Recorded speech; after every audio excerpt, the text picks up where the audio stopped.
In the first video, we talked a lot about how to obtain the embryos for use and what happens to them once we get them.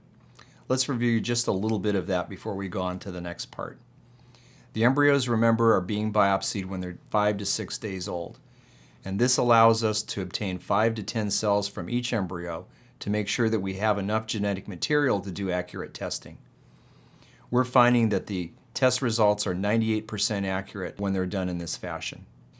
When we started doing day 5 and day 6 embryo biopsies, we didn't always freeze the embryos. We sometimes transferred them back on day 6 in the fresh state. And we did get pregnancies.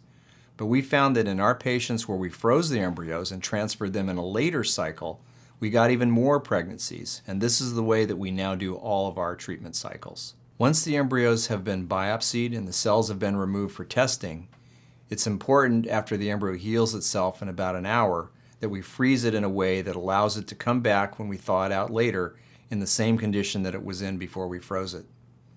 The older methods of slow freezing simply didn't do this very efficiently.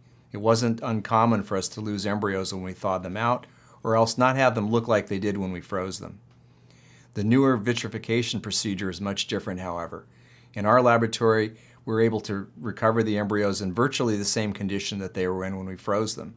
And this is extremely important because if the freezing process is going to be used, the embryos have to be reliably recovered in a good state. Once the cells have been sent to the laboratory, we now use comparative genomic hybridization to do the genetic testing. The older method that was used, called FISH, just wasn't good enough. It only allowed us to test up to 12 chromosomes.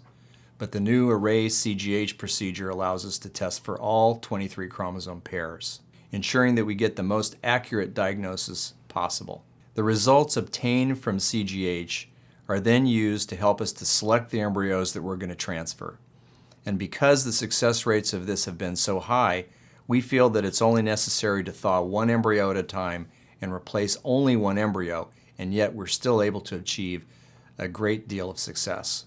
The next part, after we have the results back, involves preparing the uterus. Again, we found that by preparing the uterus in a separate cycle and not doing it at the same time that the eggs are retrieved, we do far better.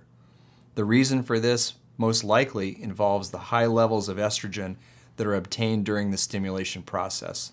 It's not uncommon to have levels of estrogen that are 20 to 30 times what they would be in a natural cycle.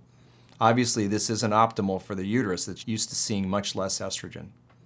So we have now completely uncoupled the retrieval cycle from the transfer cycle, and we do them all by frozen.